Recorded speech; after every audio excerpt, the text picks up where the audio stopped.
નમસ્કાર મિત્રો સ્વાગત છે તમારું અમારી યુટ્યુબ ચેનલમાં। આપની સાથે હું છું પિનલગીરી ગોસ્વામી।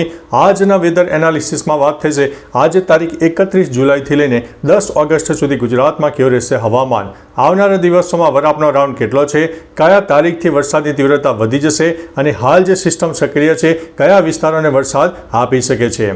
વાત કરીએ તો હાલની સિસ્ટમ આજે 31 જુલાઈ છે તો આજે જે સિસ્ટમ સક્રિય થઈ છે તે ઘણી બધી નબળી પડી ચૂકી છે, એટલે કે 70થી 80% વિસ્તારોમાં તે નબળી પડી ચૂકી છે।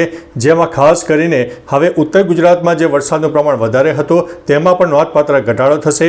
કોઈ વિસ્તારમાં 1 અથવા તો 2 ઇંચની આસપાસ વરસાદ થાય તેવી સંભાવના છે। ખાસ કરીને બનાસકાંઠા, સાબરકાંઠા, મહેસાણા, પાટણ, અરવલ્લી સહિત અનેક વિસ્તારમાં વાદળછાયું વાતાવરણ જોવા મળશે। છૂટાછવાયા વરસાદ સાથે 1 અથવા તો 2 ઇંચ કરતાં વધારે વરસાદ થઈ જાય, પરંતુ ભારેથી અતિ ભારે વરસાદની સંભાવના થોડી ઓછી છે। બીજી તરફ કચ્છ, સૌરાષ્ટ્ર, મધ્ય ગુજરાત અને દક્ષિણ ગુજરાતના પણ અનેક ભાગોમાં આંશિક વાદળોનો રાઉન્ડ જોવા મળશે, પરંતુ ભારેથી અતિ ભારે વરસાદની સંભાવના થોડી ઓછી છે। જો કોઈ જગ્યાએ લોકલ ડેવલપમેન્ટ સર્જાઈ જાય તો પર્ટિક્યુલર વિસ્તારમાં જ થોડો વધુ વરસાદ થાય, બાકી સાર્વત્રિક વરસાદનો માહોલ સર્જાશે, પરંતુ ગુજરાતમાં સાર્વત્રિક વરસાદ નહીં જોવા મળે।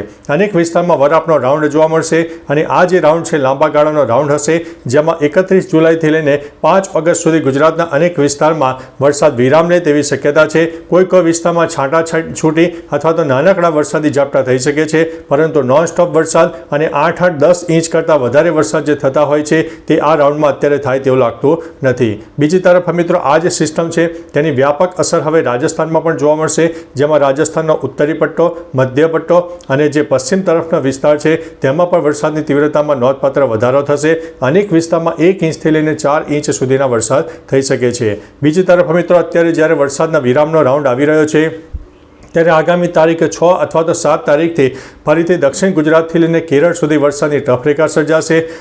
અરબી સમુદ્ર અને બંગાળની ખાડીના ભેજવાળા પવનો મળશે, લો ક્લાઉડ ફોર્મેશન સર્જાશે અને બંગાળની ખાડીની એક સિસ્ટમ આગળ આવે તેવી શક્યતા છે। પરંતુ મિત્રો હાલ આ લાંબુ અને એક પૂર્વ અનુમાન ખૂબ જ લાંબા ગાળાનું છે। વધુ ને વધુ દિવસો નજીક આવશે તેમ તમને તમામ પ્રકારની માહિતી આપી દઈશું। એકંદરે મિત્રો 6 તારીખ બાદ વરસાદની તીવ્રતામાં નોંધપાત્ર વધારો થાય તેવી સંભાવના છે। બાકી મિત્રો તમારા વિસ્તારમાં વરસાદનું પ્રમાણ કેવું છે, તાપ તડકો ઉઘાડ નીકળ્યો હોય અથવા તો વરસાદે વિરામ લીધો હોય, વરસાદ પડતો હોય તો તમામ પ્રકારની માહિતી વિડીયોમાં આપજો, જેથી અન્ય મિત્રો પણ જાણી શકે। તો ચાલો મિત્રો ફરીથી લેટેસ્ટ ઇન્ફોર્મેશન અને વરસાદની નવી આગાહી લઈને મળતા રહીશું। ત્યાં સુધી અમને રજા આપશો। નમસ્તે।